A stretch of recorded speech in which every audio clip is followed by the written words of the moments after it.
Ramadan. Ramadan. Ramadan. Ramadan. Ramadan. Main beduk. Nunggu buka puasa bareng mama sama ayah. Terus makan-makan. Bangunin orang sahur. Main, buka puasa bersama, ngaji, sama salat. Es buah. Kue bintang, kue putri salju sama buah risol. Terus nastar sama itu apa ya? Buah naga. Lebaran maunya salat Id, takbiran, Salam salaman ke rumah saudara, maaf-maafan, kumpul keluarga, main, minta duit, terus makan-makan. Selamat menjalankan ibadah puasa.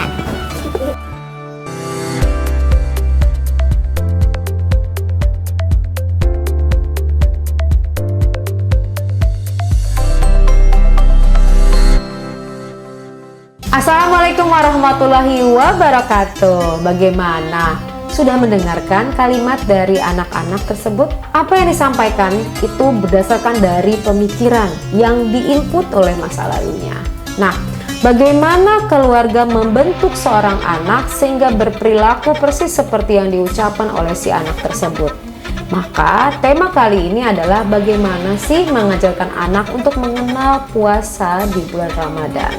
Seperti kita ketahui bersama bahwa menjalankan puasa itu wajib hukumnya apabila sudah akil balik.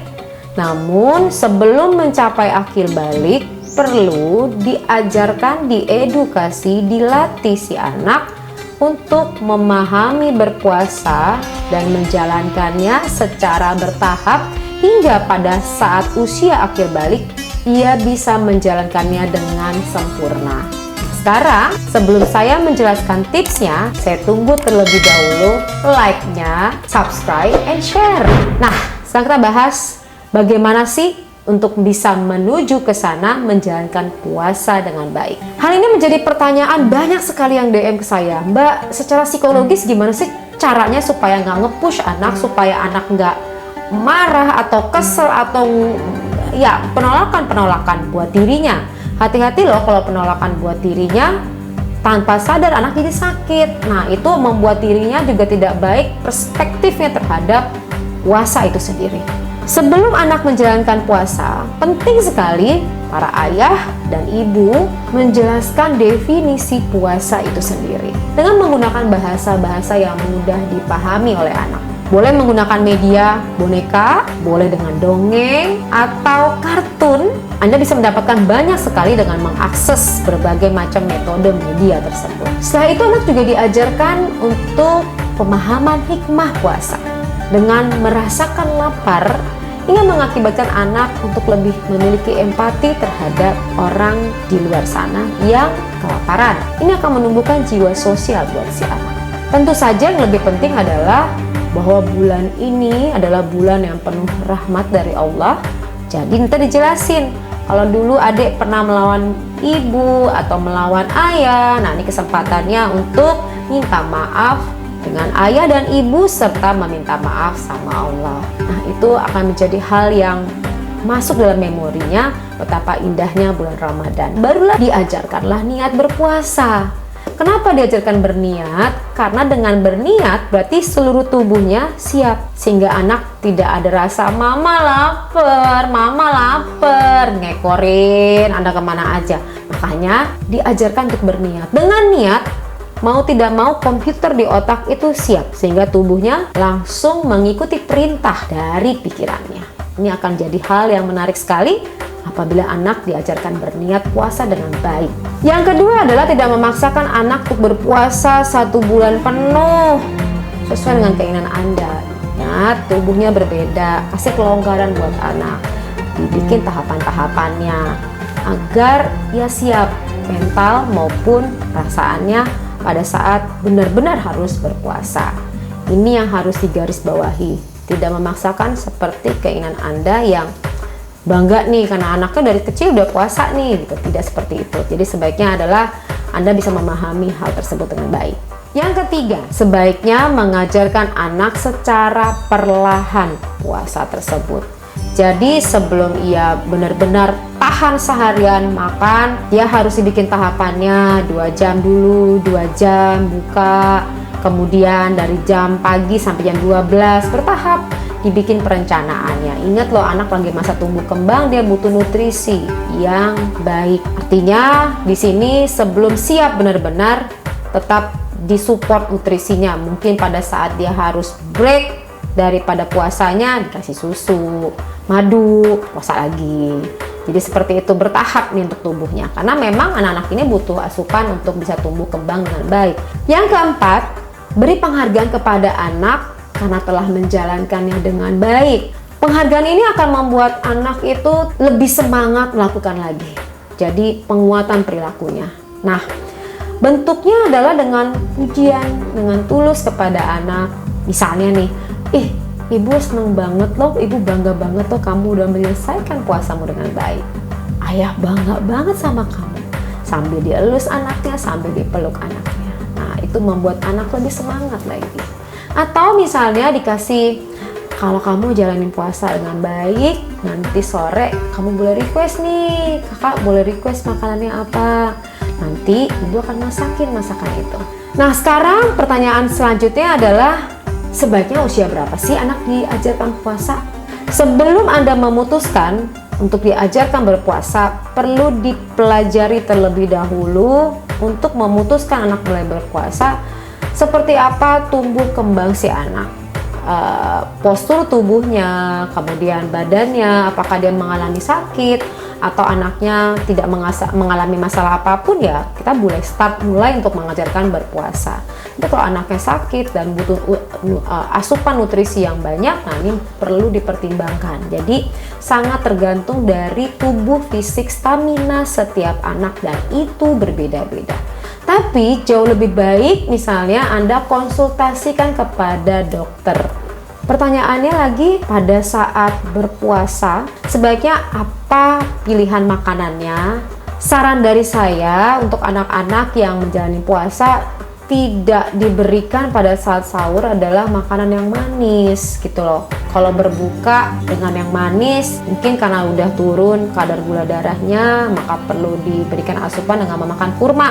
Oke, jadi sebaiknya tidak diberikan pada saat sahur adalah makanan yang manis-manis. Kenapa? Karena kalau dia makan yang manis-manis lebih mudah cepat lelah dan lapar. Kenapa? Karena kadar gula darahnya lebih cepat turun. Itu sebabnya sebaiknya makanannya adalah yang tidak manis ya, gitu loh. Dan perbanyak minum air putih. Tuh, kenapa? Minum air putih yang banyak itu akan memberikan asupan di tubuh sehingga tidak mengalami dehidrasi. Berikutnya, hindari juga makanan yang digoreng pada saat sahur nih. Kenapa? Karena kan sensitivitas perut anak dengan perut orang dewasa itu berbeda. Hindari. Jadi artinya kasih alternatif lain lah yang selain gorengan tadi. Selain itu juga jangan berikan juga yang mengandung kafein. Kenapa kafein dilarang? Karena kafein ini membutuhkan asupan cairan lebih banyak apabila manusia mengkonsumsinya gitu. Sedangkan cadangan tadi air yang tidak begitu banyak, minumnya adalah kafein, perutnya udah kenyang karena minum kafein tersebut. Nah, ini bahaya buat anak. Jadi sebaiknya tidak mengkonsumsikan hal-hal yang saya sebutkan di atas tadi. Nah, sekarang pertanyaannya adalah, namanya anak, dia nggak bisa diem dong. Lari ke sana, lari kemari, pegang ini, pegang itu segala macam. Nah, terus gimana dong kalau misalnya nanti kehabisan energi? Siasati dengan cara apa? Tidur siang. Nah, jadi si anak ini jam 12 udah sholat, ajak tidur siang sampai ya jam 4 ya bangun gitu loh, supaya tidak keluar nih asupan makanan tadi, energinya saving Jadi tidak mengambil cadangan energi tersebut karena anaknya udah tidur siang gitu loh.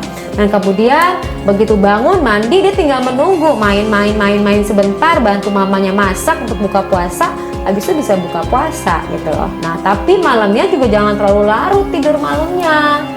Kenapa? Karena kan harus sahur. Jadi tidurnya lebih cepat. Kalau misalnya biasa tidur jam 9 tidur nih, kasih tidur lebih cepat gitu loh, supaya pada saat sahur nggak malas, nggak mau, ngantuk nggak mau, nggak gitu. Jadi bener-bener mau ngikut karena dibangunin sekali udah mau. Tapi pertanyaan lagi, gimana caranya biar cepet tidur, biar cepet mau, karena susah nidurin anak loh. Apalagi anaknya aktif. Solusinya adalah dengarkan relaksasi yang ada di YouTube aku. Gampang kan? Semuanya ada solusinya agar anak-anak semua di Indonesia bisa menjalankan puasa dengan sempurna, insya Allah. Nah, dari penjabaran tadi yang bisa diambil kesimpulannya adalah berpuasa buat anak itu penting banget diajarkan sejak dini. Namun namanya anak, dia tidak bisa langsung drastis gitu loh. Jadi Anda pertama harus memberikan contoh terlebih dahulu buat anak. Begitu dicontohkan, maka dia mengikuti. Children see, children do. Yang kedua adalah tidak memaksakan kepada anak seperti yang Anda inginkan. Jadi di sini ada toleransinya yang diberikan. Ketiga, mengajarkan anak berpuasa secara perlahan dan bertahap. Yang keempat, beri penghargaan reward kepada anak. Dari 4 tips tersebut, semoga ini bisa membantu para ayah dan ibu untuk bisa mempersiapkan anak menuju puasa yang benar-benar full pada saat akil balik nanti. Selamat menjalankan ibadah puasa dan tetap semangat untuk menjadi orang tua yang terbaik untuk anak. Assalamualaikum warahmatullahi wabarakatuh.